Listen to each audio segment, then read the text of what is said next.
ማውጣት ነው የሚያደምቀው እንጂ ሌላ ነገር አያደምቅም ማለት ነው። እና ብዙዎቻችሁ ደግሞ ኮሜንት ላይ ከዚች ከገለቴ ሩታ ተገላገልክ፣ እኛ ደስ ብሎናል፣ በፍቅር ኖሩ። ያኑራቸው።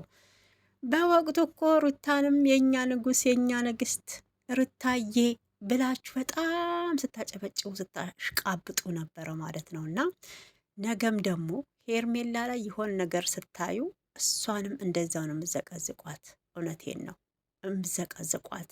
ለሩታ ያሳያችሁትን ክብር ሄርሜላም እያሳያችሁ ነው። በኋላ ግን አሁን ለሩታ ያሳያችሁትን አዋርደናታል ብላችሁ ያላችሁትን ውርደት ለሄርሜላም ማሳየታችሁ አይቀርም።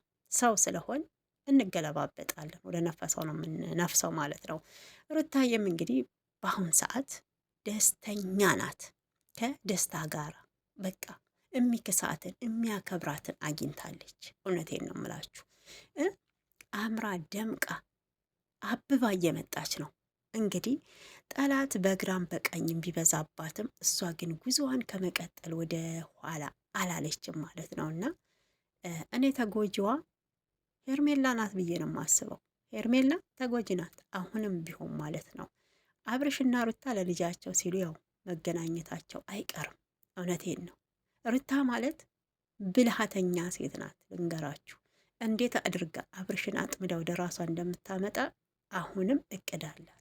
እሱ ደግሞ እስከሚሳካ በወሬ ሳይሆን በተግባር ነው የምታሳያችሁ ማለት ነው። በተግባር ሰው ለማንኛውም እንግዲህ ሁለት አበባ በአንዴ ታቀፋለች ሄርሜላ። እኔ እንጃ ወይ አብርሽም ያው ደስ ብሎታል፣ እሷም በጣም ደስተኛ እንደሆነች ነው። ስትጎጂው ደግሞ ሳትነግሪው እንዳትጎጂው እንዳትሄጂ ለሱ ሳትነግሪ እያላችሁ ነበር። መች አልተጋቡም እኮ ጋይሶች፣ ገና እኮ ነው፣ ገና ነው። ከአሁኑ አስፈቅዳው ትውጣ ለሽንቷ ለካካም ስታረግ አስፈቅዳው ትሄድ ነው እንደምትሉት? አረ ተው ተው፣ ይጋቡ። ቆይ ሽማግሌ ላክ በቅርቡ እንግዲህ ሽማግሌ ልካለው ጠብቆ ብሏል። እስኪ ማንም የሚቀድመው? እኔ ማንም የሚቀድመው ብዬ ነው የማስበው። የሩታ ሰርግ ነው የአብርሽ ሰርግ ነው? መጀመሪያ ቀድሞ የምንበላው የማንን ነው? አደራችሁን። አንድ አዳራሽ፣ አንድ አካባቢ፣ አንድ ወር ውስጥ እንዳታረጉት። ቢያንስ የአንዱን ጨፍረን የአንዱን ስጦታ ሰጥተን ስንጨርስ የአንደኛው እንዲሆንልን ማለት ነው። አሁን ለተመልካችም ክብር ይኑራችሁ። በአሁን ኑሮ ውድነት ማለት ነው። እና ለስጦታውም እኛ ዝግጁ እንድንሆን ቢያንስ ራቅ ራቅ ይበል። እኔ ግን ሩታዬ ቀድማ ብታገባ ደስ ይለኛል። በቃ ብትሞሸር ድል ባለ ሰርግ።